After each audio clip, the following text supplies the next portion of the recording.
오늘 본문 말씀을 가지고 요한계시록 강의 45번째 시간으로 새 예루살렘의 성의 영광과 그리로 들어가지 못할 자라는 제목으로 함께 은혜를 나누겠습니다.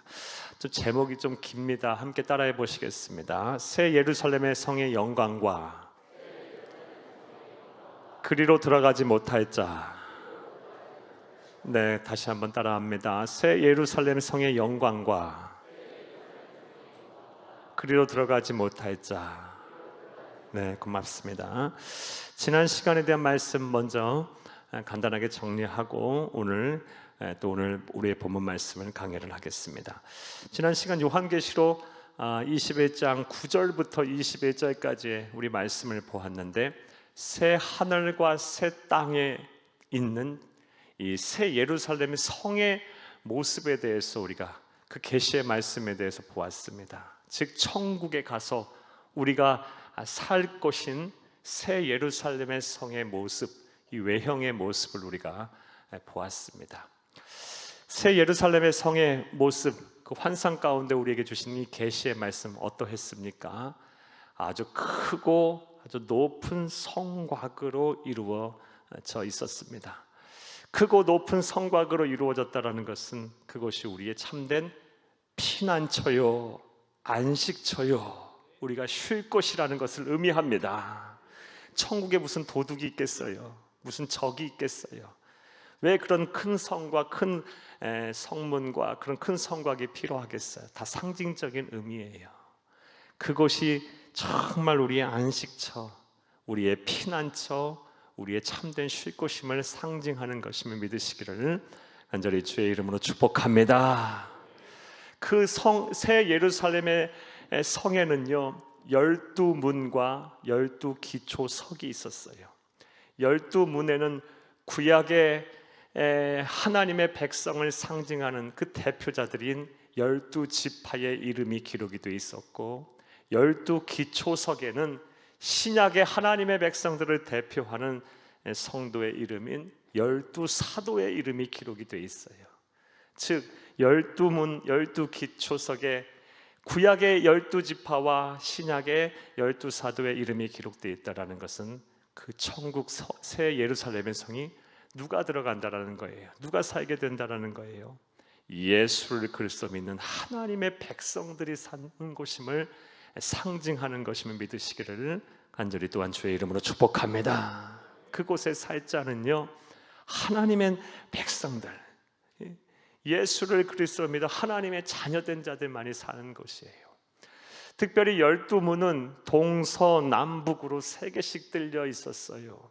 이 동서남북에 3개씩 사방팔방으로 이 문이 뚫려 있었다는 것은 뭘 상징한다 말씀드렸습니까? 천국에 들어가는 사람들은 남녀노소 신분의 지위고하를 막론하고, 그리고 문화와 인종과 역사를 초월해서 누구나 다 예수를 그리스도 믿고 하나님의 자녀된 자라면 누구나 다 들어갈 수 있다는 것을 상징하는 것임을 또한 우리가 믿어야 할 줄로 믿습니다. 또 천국은 어떤 곳이었습니까? 네모 반듯한 정방형의 입방체의 성곽이었어요. 가로 세로가 어떻게 길이가 어떻다고 말씀드렸습니까? 12,000 스타디온이었다고 성경은 기록이 되어 있었어요. 12,000 스타디온은 그냥 문자 그대로 환산하면 약 2,400km 정도 되는데, 이 문자 그대로 해석을 해서는 안 된다라고 말씀을 드렸죠. 당시 세계관에서 그 당시 사람들이 생각할 수 있는 가장 큰 수 12는 성경에서 하나님의 수, 완전수를 말하고, 이 만이라는 수를 더 곱하면 이 만이라는 수라는 것은 그 당시 세계관에서 생각할 수 있는 가장 큰 수였어요. 그러니까 천국은 어떤 곳이다? 이 1세기 이 요한계시록을 처음 받은 수신자들은, 초대교회 성도들은 천국이 네모 반듯한 입방체로 가로가 세로가 12,000 스타디온이라는 말을 들었을 때는 와, 그곳이 그렇게 큰 곳이야? 라고 생각을 했을 것입니다. 그냥 문자 그대로 해석을 해서 가로 2,400km, 세로 2,400km면 천국이 이렇게 좁아? 그러면 천국은 10,000원이네? 이렇게 생각하시면 안 되고요. 그것은 아주 크고 우리의 머리로는 측량할 수 없는 그런 곳임을, 그렇게 크고 넓은 곳임을 또한 우리가 믿어야 할 줄로 믿습니다. 또 지난 시간에 우리가 환상을 통해 본 계시의 말씀 어땠습니까? 천국에 있는 새 예루살렘의 성의 재료에 대해서도 봤어요. 여러 가지 보석으로 이 성이 만들어졌는데, 먼저 성곽은 벽옥으로 구성이 됐어요. 깨끗한, 막 눈에 막 보기에 막 투명할 정도로 아주 이 투명한 이 벽옥으로 구성이 됐어요. 성곽은 뭘 의미해요? 순수 깨끗한 성결을 의미한다라고 말씀을 드렸어요. 새 예루살렘의 성은 성결한 곳입니다. 거룩한 곳입니다. 순수한 곳입니다. 또 이 성은 무엇으로 만들어졌고 또 길은 무엇으로 만들어졌습니까? 정금으로 만들어졌어요. 성과 그 길은 다 정금이에요. 정금은 뭘 상징한다 말씀드렸어요? 의를 상징한다 그랬어요. 자, 그런데 우리가 무슨 우리에게 의로움이 있어서 이 천국의 정금길을 걷겠어요?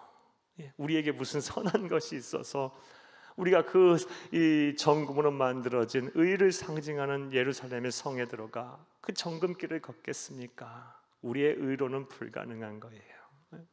우리가 예수를 그리스도를 믿는 믿음으로 말미암아 하나님의 은혜로 우리가 의롭다 함을 얻었어요. 이 신칭의의 은혜, 믿음으로 말미암아 의롭다 함을 얻는다라는 이 신칭의의 은혜로 우리가 하나님의 나라에 가서 장차 이 예루살렘의 성에 살게 될 것이고, 의를 상징하는 그 정금길을 걷게 될 것입니다. 이 모두가 다 예수 그리스도의 공로예요. 얼마나 감사한 일이에요. 만약에 그냥 우리의 선행으로, 우리의 노력으로, 우리의 막 수행으로 우리가 의로움을 얻어내야 한다고 한다면 얼마나 사는 것이 고달프겠어요. 도대체 어느 정도까지 선행을 해야 하나님 보시기에 의로워질 수 있을까? 어느 정도 수행을 하고, 어느 정도 참선을 하고, 어느 정도 깨달음을 얻어야, 어느 정도 학업을 해야 이 의로움의 하나님의 기준으로 볼 때 의로움에 이를 수 있을까? 이건 불가능한 거죠. 그 끝도 모르는 한계가 없는 그 수행과 참선과 명상과 선행과 절제와 공부, 이거를 우리가 의로움을 얻을 수 있는 것이 아니에요. 만약에 그것을 의로움을 얻는다 한다면 우리에겐 소망이 없어요. 하지만 우리는 말씀드렸다시피 믿음으로 말미암아 하나님의 은혜로 의롭다 하심을 받은 사람들이에요. 그러니 이게 얼마나 감사한 일이에요. 감사한 일이에요. 자, 또 천국은 어떤 것으로 만들어졌나요? 12보석으로 성곽이 12기초석이 만들어졌다라고 성경은 기록이 되어 있어요. 이 12보석은 출애굽기 28장에 나오는 대제사장의 예복에 붙어있는 흉배 안에 붙어있는 보석과도 같다라고 말씀을 여러분에게 드렸어요. 그것이 의미하는 바가 무엇입니까? 천국은요, 다양함이 존재하는 곳이에요. 하지만 그것이 모아져서 또 하나를 이루는 곳이에요. 다양성 안에 하나를 이루는, 아주 조화를 이루는 아름다운 곳이에요. 그런 곳이 바로 저와 여러분이 가게 될 곳입니다. 할렐루야.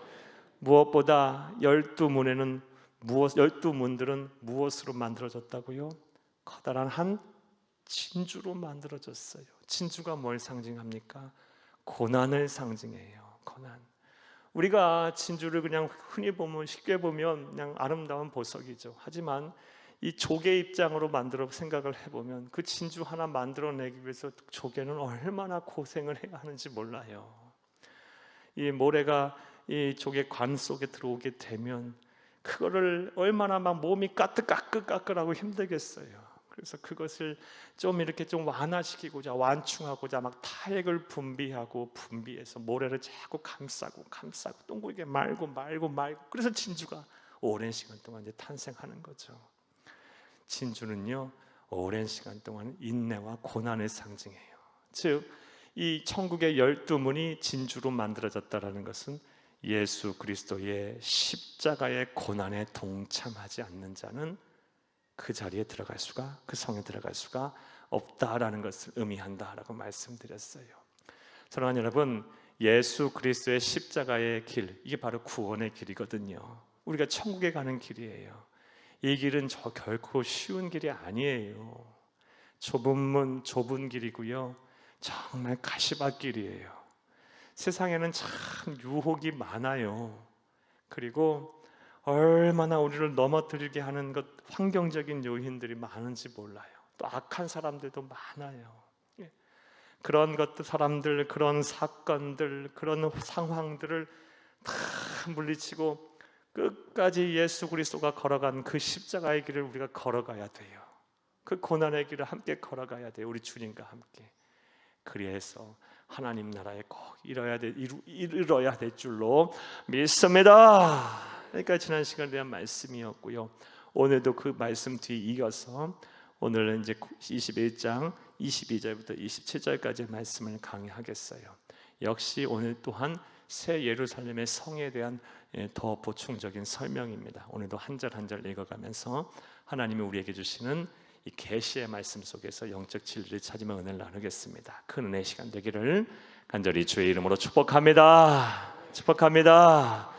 자, 특별히 오늘 본문 말씀 22절부터 우리가 23절까지의 말씀에 보면 천국에 이 새 예루살렘 성에 없는 것들이 나와요. 그 없는 것들이 무엇인지 먼저 살펴보며 은혜를 나누겠습니다. 여러분 22절을 함께 읽겠습니다. 성 안에서 내가 성전을 보지 못하였으니 이는 주 하나님 곧 전능하신 이와 및 어린 양이 그 성전이심이라. 아멘. 천국 예루살렘 성에는 뭐가 없어요? 첫 번째로 성전이 없어요. 교회가 없어요. 성전이 없어요. 그 이유 또한 22절에 나왔어요. 주 하나님 곧 전능하시니와 성부 하나님과 어린 양이 우리 주 예수 그리스도가 성전이시기 때문에 따로 성전이 필요 없답니다. 이 말씀 잘 한번 여러분 들어보세요. 그렇다면 왜 이 하나님과 예수님께 성전이기에 성전이 필요 없다는 말씀을 하셨을까? 사랑하는 여러분, 구약의 성전이 의미하는 바는요, 임재하신 하나님과 교제하는 장소로서 이 성전의 의미가 있어요. 다시요, 임재하신 하나님과 교제하는 장소로서 성전의 의미가 있는 거예요. 자, 그런데 천국에는 이미 하나님이 우리와 함께 계시잖아요. 그런 제한적인, 그런 물리적으로 제한된 공간이 아니더라도 어디서든 시간과 공간을 초월해서 언제든 우리 하나님과 교제할 수 있어요. 예수님과 대화할 수 있어요. 함께 할 수 있어요. 그러하기에 성전이 필요가 없어요. 필요가 없어요. 그래서 우리 주님과 언제든지 교제할 수 있기에 굳이 성전이 따로가 필요 없는 것입니다. 일찍이 구약의 말씀을 보게 되면 에스겔 선지자가요, 환상 가운데 이것을 보았고, 그리고 오늘 본문 말씀이 바로 그 환상이 이루어진 말씀이에요. 에스겔서 48장 35절을 함께 읽겠습니다. 그 사방의 합계는 18,000척이라 그날 후로는 그 성읍의 이름을 여호와 삼마라 하리라. 아멘. 여러분, 여호와 삼마의 뜻이 무엇입니까? 여호와 하나님께서 거기에 계시니라. 여호와 하나님이 거기에 계시니라. 에스겔 선지자는요, 환상 가운데 천국을 봤어요. 천국 어디를 봤어요? 예루살렘 성을 봤어요. 거기에 누가 계세요? 여호와 하나님이 계시더라. 우리 주 예수 그리스도가 계시더라. 여호와 삼마. 이거 본 거예요. 그리고 그 말씀이 오늘 본 말씀에 이루어지는 말씀이에요. 사랑하는 여러분, 예수님이 천국에서 우리와 언제든 교제하시기에 굳이 성전이 필요 없는 거예요. 하나님이 언제든 우리가 부르고 우리가 원하고 바라면 하나님이 언제나 우리와 대화하시고 대면하시고 또 말씀하시기에 굳이 성전이 필요 없는 것임을 믿으시기를 간절히 주의 이름으로 축복합니다. 사랑하는 여러분, 천국에서의 성전이 없다는 이유, 그리고 우리가 하나님과 교제하기에 또 예수님과 교제할 수 있는 곳이 바로 천국이라는 의미를 생각해 볼 때, 오늘날 이 지상의 교회, 로컬 철치의 본질적인 기능이라고 할까요? 이 무엇인지 또한 우리가 잘 알 수 있어요. 그것이 무엇입니까? 앞서 구약의 성전의 의미하고도 같아요. 즉 무엇이에요? 지상의 교회의 본질적인 기능은 하나님과 친밀한 교제를 하는 곳이에요. 교제를. 이 하나님과의 친밀한 교제를 이곳에서 하다가 또 천국에 가서 또 우리 주님과 하는 거예요. 물론 지금은 이 교회라는 물리적이고 제한적인 공간에서 우리가 교제를 하지만 장차 천국에서는 우리 주님과 더불어서 언제 어디서 공간에서든 우리가 교제하게 될 거예요. 그러니까 교회의 본질적인 기능은 뭐다? 임재하신 하나님과 영적인 교제를 하는 것이에요. 그러하기에 교회는요, 이 기도 소리가 끊어지면 안 돼요. 기도 소리가, 기도를 통해서 하나님과 대화하는 것이잖아요. 교회의 기도 소리가 끊어졌다는 건 그 교회가 본연의 기능을 상실한 것도 같아요. 건강한 교회라 볼 수 없어요. 우리 교회 24시간 기도 소리가 울려 퍼지기를 간절히 주의 이름으로 부탁해요. 그러면 이 교회가 교회 나와짐을 통해서 이 교회를 이루는 여러분도 여러분 나와질 것이고 여러분의 삶도 부흥의 파도를 함께 타게 될 거예요. 교회가 여러분들이 교회니까. 또 이 교회의 본질적인 기능, 천국에서 우리 주님과 교제하는 것이 바로 성전이 없는 이유라고 한다면, 사랑하는 여러분, 이 교회의 본질적인 기능이 주님과 임재하신 주님과 영적인 교제잖아요. 그렇다면 우리 교회는 24시간 이 기도가 끊어지지 않아야, 기도 소리가 끊어지지 않아야 함과 동시에 은혜로운 예배가 막 시간마다 넘쳐나야 돼요. 우리가 드리는 모든 예배 속에 그냥 하나님과의 영적인 교제가 계속해서 이루어져야 돼요.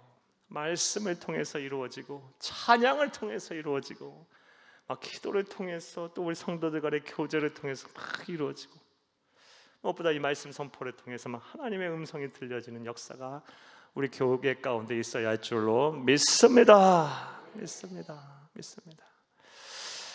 자, 사랑하는 여러분, 자 22절 말씀, 천국에 없는 것이 첫 번째로 나왔어요. 그것이 무엇입니까?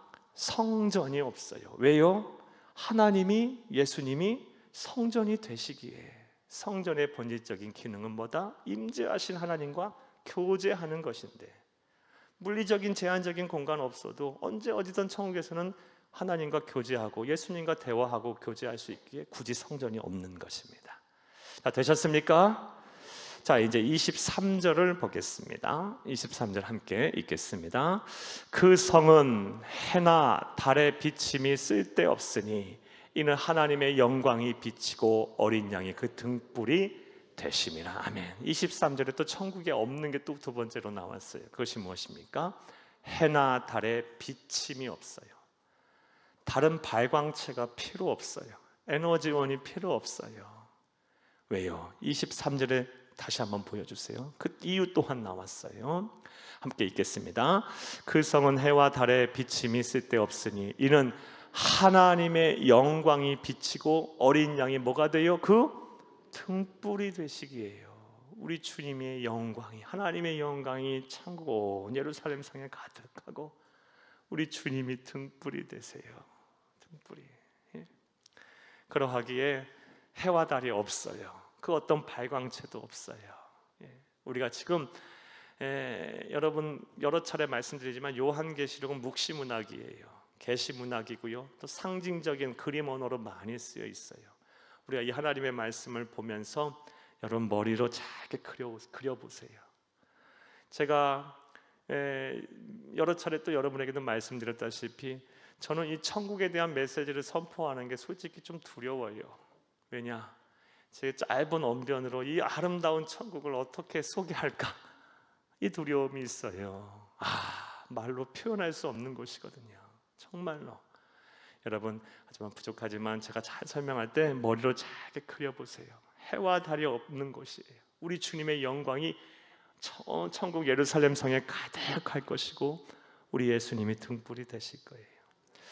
자, 그런데 구약의 말씀을 보게 되면요, 이 하나님의 영광이 가득하고 우리 주님이 등불이 되신다는 것이, 이 영원한 우리의 빛이 되신다는 것이 의미하는 바가 또 있어요. 그것이 무엇인지 한번 말씀을 보겠습니다. 우리 이사야서 60장 19절에서 20절을 함께 읽겠습니다. 다시는 낮의 해가 내 빛이 되지 아니하며 달도 내게 빛을 비추지 않을 것이요 오직 여호와가 내게 영원한 빛이 되며 네 하나님이 내 영광이 되리니 다시는 네 해가 지지 아니하면 내 달이 물러가지 아니할 것은 여호와가 네 영원한 빛이 되고 내 슬픔의 날이 끝날 것임이라. 아멘. 20절 말씀에 여호와가 영원한 빛이 되면 어떻게 된다는 얘기예요? 내 슬픔의 날이 끝난다는 것을 의미해요. 하나님의 영광이 가득 천국에 이제 비추게 될 것이고, 여호와 하나님 예수님께서 등불이 되신다는 그 의미가 뭐예요? 우리의 슬픔의 날이 끝났다는 것을 의미해요. 하나님의 영광이 있는 곳에는요, 우리의 슬픔이 사라져요. 그러니까 이 세상에서도 마찬가지예요. 하나님이신 예수님께서는 이 세상에 오셔서 끊임없이 우리로 하여금 하나님의 나라를 이 땅에 이루라 말씀하셨거든요. 하나님의 나라, 우리가 완전 무결한 그 천국을 이 땅에 이루지는 못할 거예요. 우리가 완전한 영성체가 아닌 게, 그리고 예수님께서 재림하셨을 때 이루어지는 나라거든요. 완전한 천국은요. 하지만 우리가 이 세상 사는 동안 우리는 그 나라를 이루어야 사명이 있어요. 이 잠시 잠깐이라도요, 우리의 슬픔이 끝나는 날, 이 천국에서 누릴 수 있는 이 기쁨을 누릴 수 있어요. 어떻게 하면? 하나님의 영광이 내 삶을 비추게 하면 돼요. 하나님의 영광이. 여러분의 가정에 막 슬픔이 끝나기를 원하십니까? 여러분의 가정에 하나님의 영광이 막 비추게 하세요. 또 여러분의 막 직장과 사업장에 이 막 슬픔이 사라지기를 원하십니까? 그곳에 막 하나님의 영광이 막 울려 퍼지게 하세요. 어떻게 하나님의 영광이 울려 퍼져요? 하나님을 막 찬송하고 하나님께 막 예배하는 자들을 통해서 하나님의 영광이 막 선포되죠. 여러분, 막 찬송을 막 부르세요. 하나님을 많이 높이세요. 여러분의 입을 열어서 막 찬송을 부르세요. 여러분의 심령에 지금 슬픔이 좀 사라지기를 원한다면요, 찬송을 많이 부르세요. 저도 예배드리기 지금 바로 한 직전에 한 시간을 찬송을 부르다 왔는데요, 여러분 많이 울다 와가지고 제 눈이 벗나 지금 제가 참 걱정을 하면서 왔어요. 너무 많이 울고 왔어요. 너무 감사해요. 슬픔이 있었는데 슬픔이 거두어졌어요. 하나님의 영광이 비치니까. 어떻게 저에게만 주실 은혜겠어요? 우리 모두에게 주실 은혜예요. 하나님의 영광이 여러분의 심령에, 여러분의 가정에, 여러분의 삶에 이렇게 비추게 하세요. 그러면 슬픔이 사라질 거예요. 우리가 천국을 경험하게 되는 거예요. 그게 우리 주님께서 이 세상에 사시는 동안 우리에게 바라고 원하셨던 바예요. 자, 두 번째로 천국에는 무엇이 없습니까? 해와 달의 비침이 없어요. 쓸데없다 그랬어요. 쓸데없어. 왜? 하나님의 영광이 가득하고 예수 그리스도께서 뭐가 되시기에? 등불이 되시니까. 등불. 자, 또 천국에 뭐가 없는지 보겠습니다. 24절 건너뛰고요, 조금 이따 해석하겠습니다. 좀 건너뛰고요, 25절을 함께 읽겠습니다. 25절 말씀 먼저 보겠습니다. 낮에 성문들을 도무지 닫지 아니하리니 거기에는 밤이 없습니다. 아멘. 세 번째로 없는 것은요, 성문을 안 닫아요. 그리고 밤이 없어요. 성문을 안 닫는다라는 말의 의미는 뭘까요? 평화로운 곳이죠. 누가 침노하는, 공격하는 일도 없고 나가서 막는 일도 없어요. 평안한 곳이에요. 이 세상 살면서요, 우리가 무엇 때문에 마음고생을 하냐면요, 사람과 사람 사이의 관계 때문에 참 이게 힘들어요. 나는 선으로 되겠는데 나를 오히려 악으로 갚는 사람들이 이 세상에 참 많아요. 그토록 믿었던 사람들이라고 할지라도 돌아서서 보면요, 나중에 알고 보면 크게 나에게 막 악을 행했던 그런 사람들이 얼마나 많은지 몰라. 심지어 이 사람들이 이제 내가 사랑했던 사람, 가족이라고 한다면 더 그 상실감과 배신감은 크겠죠. 마음의 상처는요. 근데 안타깝게도 많아요, 그런 분들이. 우리가 이 세상 사는 동안 이 막 그런 사람과의 갈등에서 누가 나를 공격함으로 인해서 내가 그것을 막 방어하고 또 막 수습하고 갈등을 극복하고 막 이런 일 때문에 너무 힘들어요. 그렇죠? 여러분 그렇죠? 여러분 사회생활 하시면서 또 가정에서 직장 사업장에서 교회 안에서도 또 막 그런 일도 많이 일어날 수 있어요. 충분히요. 그런데 천국은요 평안이 넘치는 곳이에요. 누가 나아가서 날 와서 힘들게 하는 사람도 없고요. 내가 그 힘들게 하는 것 때문에 나아가서 뭐 막는 일도 해결할 일도 없는 곳이에요. 성문이 활짝 열려 있다는 건 그것을 의미해요. 평안, 평화와 안정이 있는 곳이에요. 그런 것이 바로 천국임을 믿으시기를 간절히 주의 이름으로 축복합니다. 밤이 없다라는 것이 뭘 상징할까요? 성경에서 밤은 크게 두 가지를 상징해요. 악을 상징하기도 하고요. 죄와 악을 상징하기도 하고요. 또 다른 의미로서는 성도의 시련을 상징하기도 해요. 시련. 밤에 우리가 이제 예전에 우리 이 월남전이나 이렇게 참전하셨던 분 얘기 들어보면 밤에 그렇게 막 베트콩들이 게릴라 전술로 막 쳐들어오고 그 밤이 그렇게 무서웠다 그러시더라고요. 밤이 낮에는 막 쥐죽은 듯이 언제 그랬냐는 듯이 평안하고 막 농사 짓고 그러던 사람들이 막 밤에가 되면은 베트콩으로 변해서 어디서 나오는지 모르게 막 남아갖고 막 이 사람들을 죽이고 막 어렵게 하고 그런 일들이 많았다. 그런 얘기 들어본 적이 있어요. 이런 의미로 볼 때 또 성경에서 나오는 이 숱한 이야기들을 볼 때 밤은요 성도의 시련, 인생의 시련을 상징해요. 그런 일이 없다라는 거예요. 천국에는요 시련이 없어요. 인생의 시련이. 참 살다 보면요 별 시련들이 다 있어요. 정말요. 그렇죠. 정말 별 시련들이 다 있어요. 멀쩡하다 건강이 문제가 생기기도 하고 멀쩡하다가 그냥 이 자녀들의 문제가 생기기도 하고요. 또 가정의 경제적인 어려움이 갑자기 오기도 하고요. 별의별 시련들이 막 다 와요. 갑자기. 이런 시련들이 없어요. 천국에는. 자, 이러한 천국에 저와 여러분 또 분명 가야 할 줄로 믿습니다. 천국에는 뭐가 없어요? 성문을 닫는 일도 없고 밤이 없어요. 자, 이 외에도요 천국에 없는 것들 우리가 이미 말씀을 통해서 많이 보았고 또 다음 주에 또 볼 게 몇 구절이 있는데요. 일단 정리를 좀 한번 해볼게요. 천국에 없는 것들 요한계시록 21장 우리 이미 공부한 1절 말씀 함께 읽겠습니다. 또 내가 새 하늘과 새 땅을 보니 처음 하늘과 처음 땅이 없어졌고 바다도 다시 있지 않더라. 아멘. 천국엔 뭐가 없어요? 처음 하늘과 처음 땅이 없어요.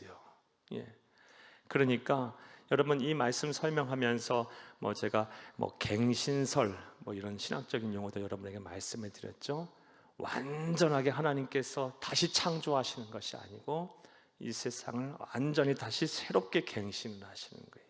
그러니까 이 세상에 오염된 모든 것들이 다 사라질 거예요. 무질서한 것들이 다 사라질 것이고 균형을 잃어버린 것들이 다 회복이 될 거예요. 그래서 우리 사람 사이에 가장 최적화된 장소로 변화하게 될 거예요. 처음 하늘과 처음 땅이 없어요. 바다도 없다 그랬어요. 바다가 상징하는 건 뭐라 그랬어요? 이별을 상징한다 그랬어요. 성경에서 바다는요 이별도 없어요. 여러 가지 이유로 이별을 하게 되죠. 사별하기도 하고요, 사랑하는 사람과 헤어지기도 하고요, 또 피치 못해서 자녀들이나 가족들을 떠나보내야 하기도 하고 슬프죠. 이런 이별이 없어요. 이별이 천국에는요. 또 천국에 없는 것도 또 정리 더 해보겠습니다. 21장 4절 말씀도 함께 읽겠습니다. 모든 눈물을 그 눈에서 닦아주시니 다시는 사망이 없고 애통하는 것이나 곡하는 것이나 아픈 것이 다시 있지 아니하리니 처음 것들이 다 지나갔음이로라. 아멘. 이번 주도 그랬고 지지난주도 그랬고 우리 성도님들 가운데 이 젊은 분들이 세상을 떠나서 얼마나 속상한지 몰라요. 40도 못 살아갖고 그냥 먼저 세상을 그렇게 떠나서 몇 분이에요 벌써. 지지난주에 2분, 오늘 이번 주 또 1분 막 이렇게 해서 젊은 분들이 물론 연세분들도 세상 떠나는 거 슬프고 힘들어요. 하지만 20대 후반, 막 30대 초반, 30대 중반 막 이렇게 젊은 분들이 세상을 먼저 떠나서 얼마나 속상한지 모르고 마음이 아파요. 정말 마음이 아파요. 그래서 얼마나 속상하고 마음이 아픈지 막 어떻게 하지를 못할 정도가 될 정도로 힘들었어요. 유가족들 얼마나 힘들겠어요. 그런데 천국에는요 사망이 없어요.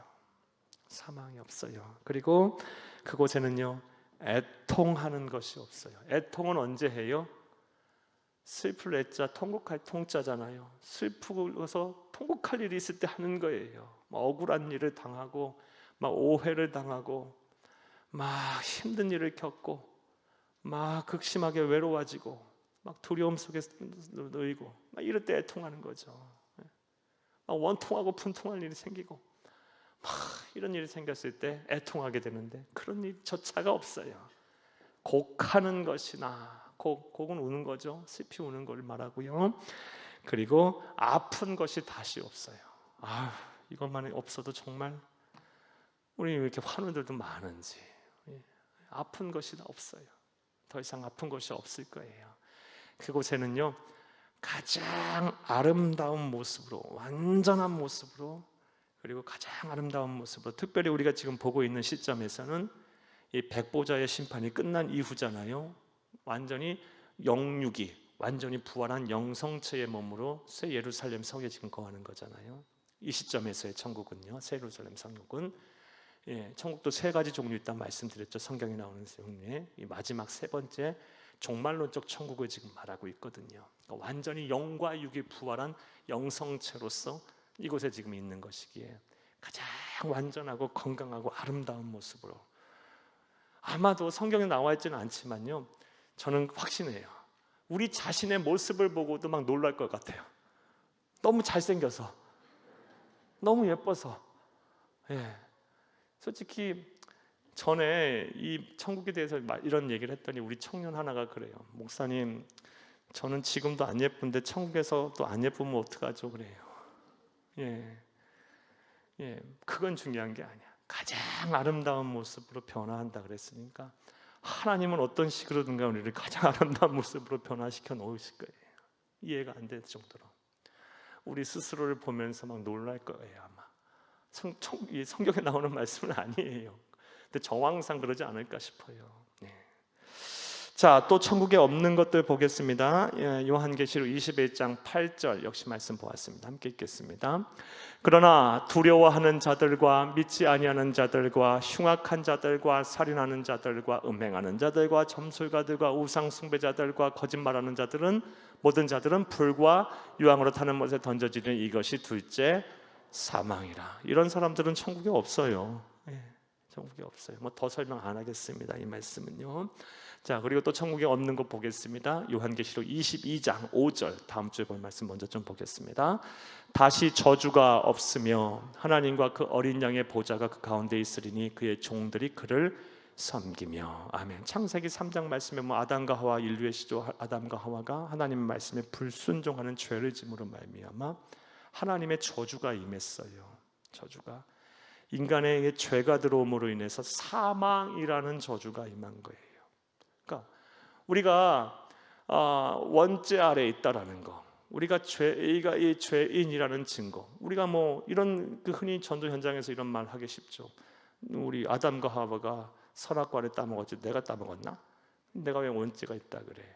그런데 물론 맞아요. 하지만 우리가 죄 아래에 있다라는 거, 우리가 원죄 아래에 있는 존재라는 것이 의미하는 게 뭐예요? 하나님의 저주가 우리 가운데 계속 지속된다는 거 의미해요. 그 저주가 뭐예요? 사망이라는, 소멸이라는, 우리뿐만 아니라 모든 피조물 만물도 다 함께 저주를 받았어요. 예. 사랑하는 여러분, 그런데 그런 저주가 이제 천국에서는 없어요. 하나님의 저주가 없어요. 자, 여러분 어느 정도 정리가 되셨습니까? 자, 여러분 지금까지 이제 22절과 23절, 25절 말씀을 통해서 천국에 없는 것에 대해서 여러분에게 설명을 좀 드렸어요. 자, 이제 24절과 26절을 보겠어요. 24절, 26절을 볼 텐데 24절과 26절은 하나님의 백성들이 이 새 예루살렘의 성에 들어갈 때 가지고 가는 것이 있답니다. 우리가 무엇을 가지고 가게 될까요? 24절, 26절을 함께 읽겠습니다. 만국이 그 빛 가운데로 다니고 땅의 왕들이 자기 영광을 가지고 그리로 들어가리라. 아멘. 24절부터 좀 보겠습니다. 만국이 그 빛 가운데로 다니고, 자, 여기서 이제 주어를 잘 해석해야 돼요. 주어가 누구예요? 땅의 왕들이 자기 영광을 가지고 그리로 들어간답니다. 그리로가 어디예요? 새 예루살렘에서. 여기서 땅의 왕들은 누굴 말하는 걸까요? 요한계시록 20장 6절을 함께 읽겠습니다. 20장 6절, 요한계시록 20장 6절 안 찾으셨어요? 자, 제가 한번 읽어드릴게요. 이 첫째 부활에 참여하는 자들은 복이 있고 거룩하도다. 둘째 사망이 그들을 다 함께 읽을까요? 이 첫째 부활에 참여하는 자들은 복이 있고 거룩하도다. 둘째 사망에 그들을 다스리는 권세가 없고 도리어 그들이 하나님과 그리스도의 제사장이 되어 1000년 동안 그리스도와 더불어 왕노릇하리라. 아멘. 이 말씀은 우리 이미 공부한 천년왕국에 대한 말씀이었죠. 이 천년왕국은 누가 통치하는 나라예요? 우리 주 예수님과 더불어 부활한 성도들, 어린 양의 혼인잔치에 참여했던 성도들이 함께 통치하는 나라예요. 그러니까 우리들이 통치하는 나라예요. 이게 그럼 여기서 땅의 왕들은 누굴 말해요? 우리들 하나님의 백성, 구원받은 하나님의 백성을 말해요. 그러니까 지금 이 요한계시록 21장 우리가 보고 있는 이 본문에서의 시점에서는 백보자 심판 다 끝난 이후니까 영과 육이 완전히 부활한 영성체로서 우리가 부활한 몸으로, 백보자 심판도 끝난 이후로 새하늘과 새 땅 신천신지에서 지금 우리가 왕노릇 한다 하리라 말씀하셨잖아요. 그 왕인 우리들을 말하는 거예요. 우리들이.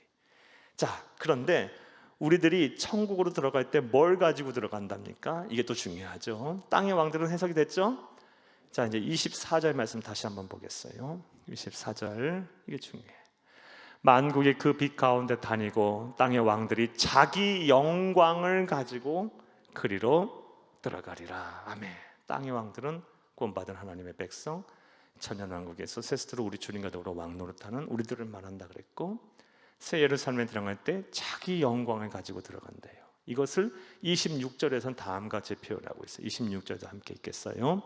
사람들이 만국의 영광과 존귀를 가지고 그리로 들어가겠고, 자기 영광을 만국의 영광과 존귀라고 표현했어요. 자, 그렇다면 천국에 이것들 영광과 존귀를 가지고 들어가게 될 텐데 이것이 뭘까? 이것이 뭘까? 크게 이제 두 가지로 해석할 수가 있어요. 첫 번째 해석은요, 이 세상 사는 동안 하나님이 우리에게 주신 재능이에요. 재능. 그러니까 사랑하는 여러분, 천국은 이 세상과 완전히 단절된 세계가 아니에요. 이 세상에 있는 하나님의 영광을 드러내는 거룩성을 해치지 아니하는 아름답고 화려한 것들은 다 천국에도 있다는 거예요. 예, 다시요. 하나님의 영광과 하나님의 거룩성을 해치지 아니하는 이 세상에 존재하는 아름답고 화려한 것들이 천국에도 있어요. 예, 예를 들어서 음악, 예를 들어서 미술, 또 예를 들어서 아름다운 건축들, 이러한 재능을 하나님의 영광과 거룩성을 해치지 아니하는 그 아름답고 화려한 것들은 다 천국에도 있어요. 우리 이 구원받은 하나님의 백성들이 이 재능을 가지고 천국에 가서도 이 재능을 가지고 들어가는 거예요. 거기서도 그거 할 수 있다는 거예요. 그러니까 천국은요, 이렇게 생각하면 안 돼요. 맨날 신혼 입고 하프만 타고 지루한 것이 아니고요. 굉장히 액티비티한 것이에요. 액티브한 것이에요, 여러분. 예, 굉장히 액티브한 것이에요, 그것은요. 예. 예전에 그런 분들 많아요. 나 천국 가서 지구에서 어떻게 살아요? 맨날 신혼 입고 예배만 드리는데. 예. 그런 것이 아니고 천국은 이 세상과 단절된 것이 아니에요. 이 세상에 사는 모든 재능은 다 그 하나님의 거룩성을 해치지 아니한 것들은 다 그곳에도 있어요. 그런데 이 세상에서의 그런 재능을 소유한 사람들은요, 또 우리가 가면 그런 일을 할 수 있을 거예요. 아름답게. 예? 사랑하는 여러분, 이 세상에서 이런 재능을 소유한 사람들은 어떠한 목적으로 그 재능을 활용해요? 자기 욕심과 솔직히 자기 성취를 위해서, 또 다른 사람과의 경쟁을 위해서 해요. 하지만 천국에서는 목적이 달라요. 뭘 위해서 그런 것들을 합니까? 하나님의 영광을 위해서, 또 다른 다른 성도들을 위로하고 다른 사람들을 축복하기 위해서 그 일을 하게 되는 거예요. 예. 이해되셨습니까? 천국은 절대로 따분한 것이 아니에요. 이 세상과 완전히 단절된 세계가 아니에요. 그것은 신혼 입고 하프 키면서 예배만 드리는 것이 아니고요, 하나님의 거룩성을 해치지 아니하는 모든 재능이 다 그곳에 화려한 것들이 다 있는 곳이에요.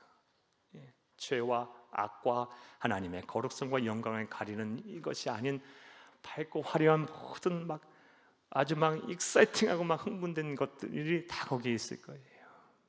우리가 그것에서 참된 행복을 누리며 우리 하나님께 영광을 돌리고 우리 그곳에 함께 간 우리 성도들과 함께 기쁨을 누리며 그것을 우리가 누리게 될 거예요.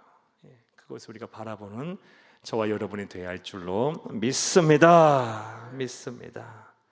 또 두 번째로 이 자기 영광과 종교를 갖고 들어간다 그랬는데, 자기 영광과 종교가 뭘까요? 두 번째는 상급을 말해요. 하나님의 나라에서 받게 될 상급을 말해요.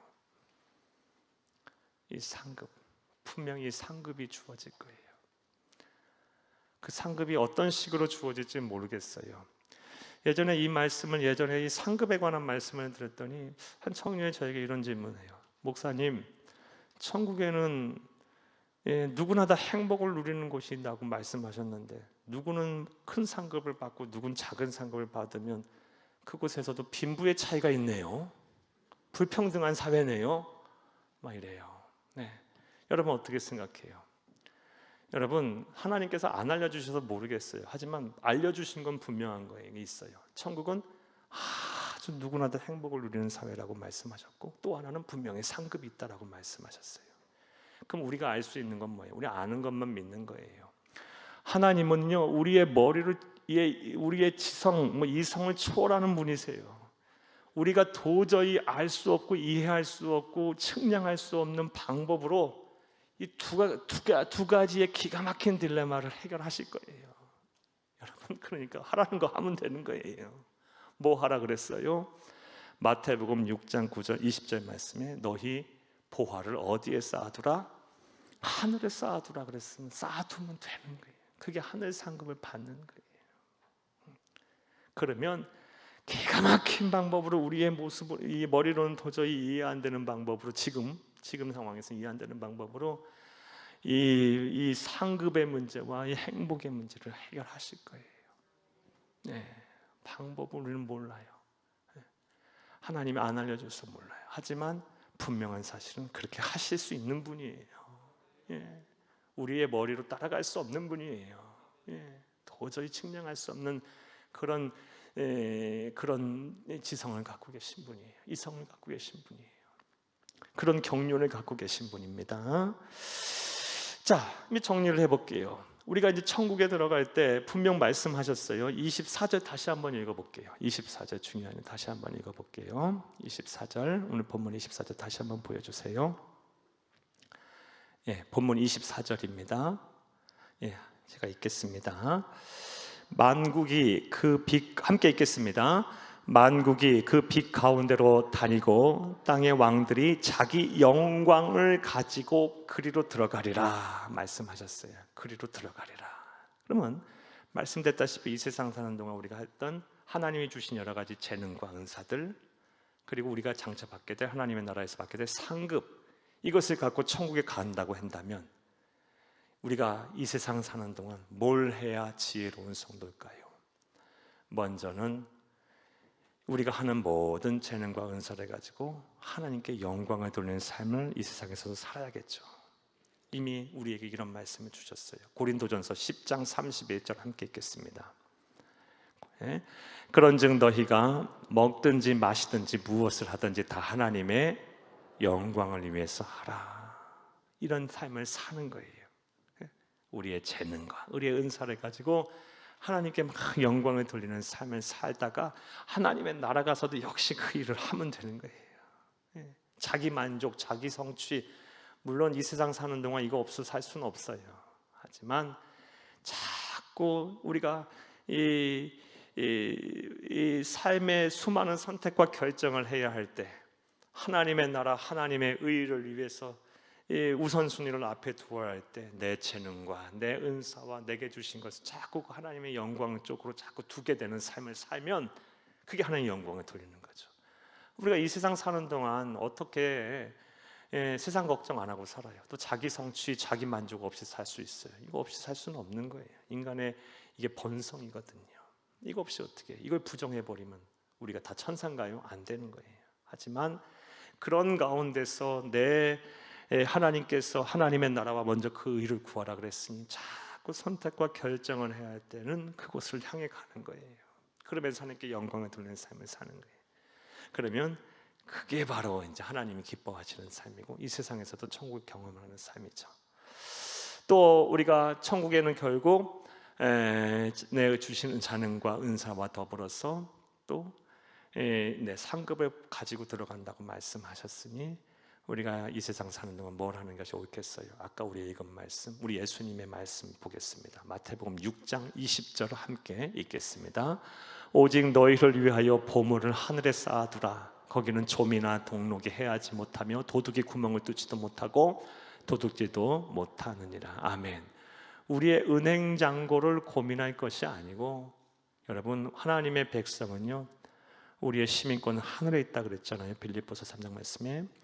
그러니까 우리는 천국의 내 은행 잔고에, 은행의 잔고가 얼마나 있는지부터가 우리는 고민하는 삶을 살아야 돼요. 여러분, 우리의 부활을 하늘에 쌓아두는 여러분이 되기를 간절히 바랍니다. 이를 위해서 하나님 기뻐하시는 예배를 생명과 같이 귀하게 드리세요. 그리고 복음을 전하세요. 이런 것들이 다 하늘 부활에 쌓는 거예요. 또 어려운 이웃들을 도와주세요. 또 삶에 지친 우리 이웃들을 말씀으로 위로하고 격려하고 잘 세워주세요. 이게 바로 이게 이런 것들이 바로 뭐 하는 거예요? 하늘 부활을 세상 우리가 하늘에 쌓아두는 거예요.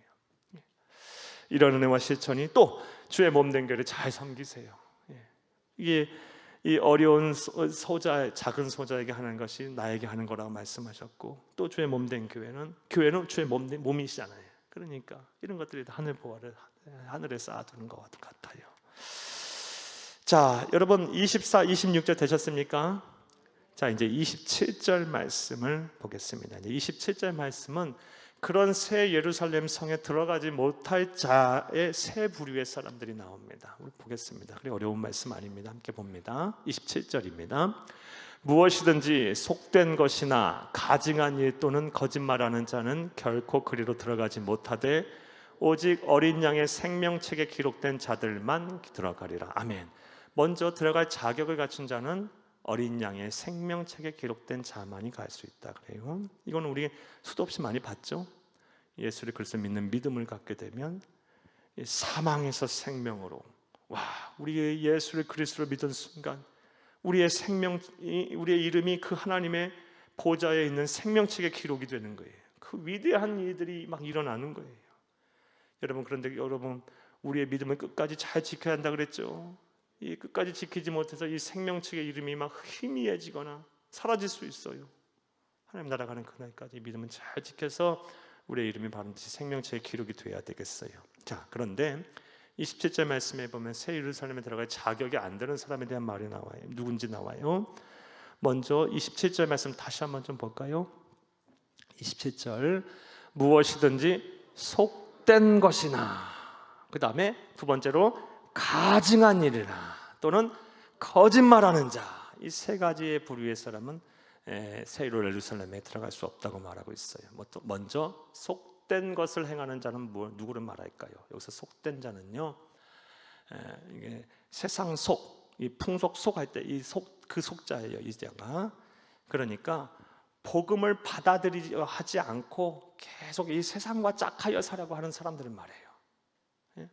하나님의 은혜를 거부하고 복음을 거부하고 세상과 짝하여 사는 것이 나는 좋아, 나 건드리지 마, 난 이 세상에 내가 누리고 싶은 거 누리고 살 거야, 내가 하고 싶은 대로 살 거야, 이렇게 하면서 세상과 계속 짝하여 사는 사람, 복음을 거부하고 하나님이 주신 이 구원의 은혜를 거부하고, 이런 사람들은 새 예루살렘에 갈 수 없다라는 거예요. 두 번째로 부류인 가증한 일을 행하는 자는 누구예요? 우상 숭배자들을 말해요. 그리고 우상 숭배 가운데 특별히 음행하는 자를 말해요. 이 성경에서는 우리와 하나님이신 예수님과의 관계를 종종 뭐로 비유하고 있다고요? 부부간의 관계로 비유하고 있어요. 부부간의 관계, 부부간은 서로 신의를 지켜야 돼요. 간음하면 안 돼요. 간음은 하면 안 돼요. 간음이 뭐예요? 이 부부간이 아닌 상태와 성관계를 맺거나 부적절한 관계를 맺는 것이, 그것이 바로 간음이거든요. 사전적 정의로. 그럼 영적인 간음도 있다는 거죠. 하나님과 우리 예수님과 우리와의 관계는 부부간이에요. 그러면 우리가 예수를 믿는다고 하면서 다른 것들의 눈을 돌리고 다른 우상을 숭배하고 다른 것을 더 신임하고 마음을 빼앗긴다면 그것이 바로 가증한 일을 행하는 것과 같아요. 우리의 믿음이 한결같아야 돼요. 한결같아야 돼요. 구원에 이르는 믿음을 잘 지켜야 돼요.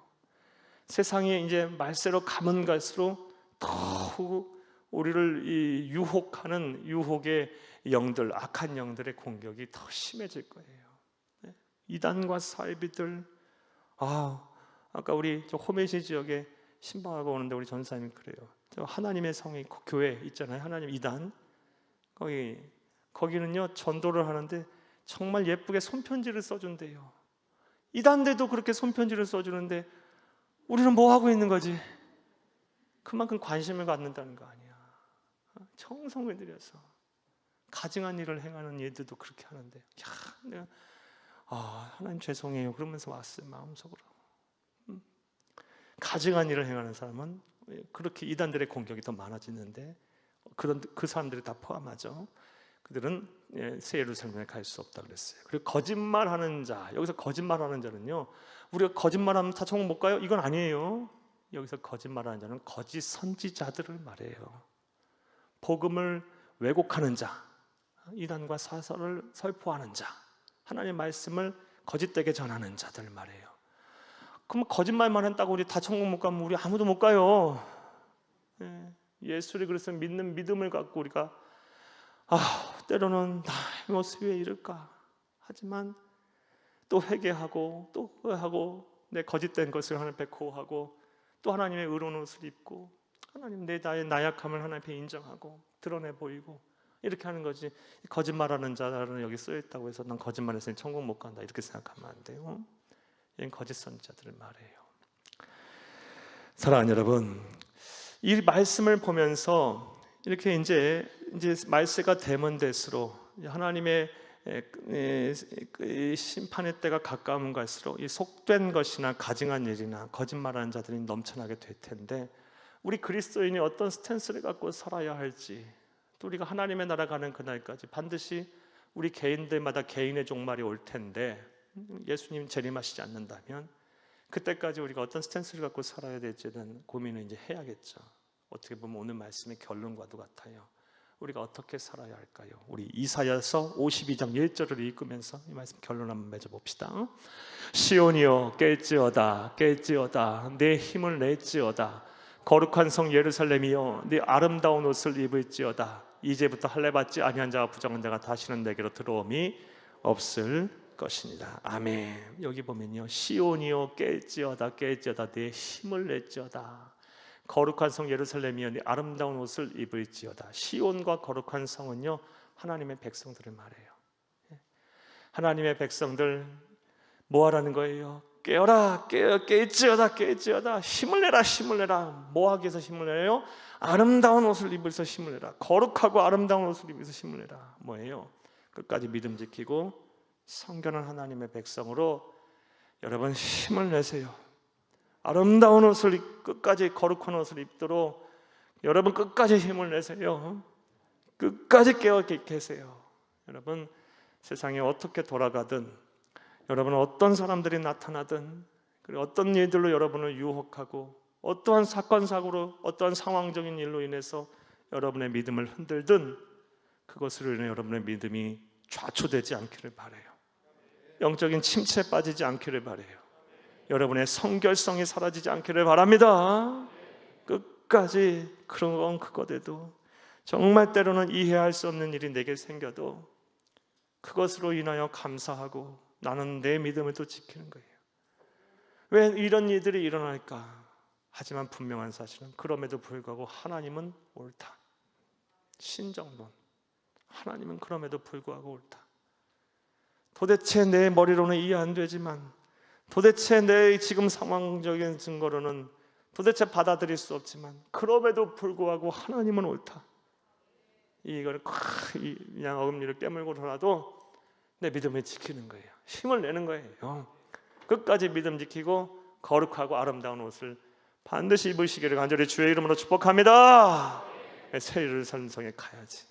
반드시 가야 할 줄로 믿습니다. 자, 이제 기도하겠습니다.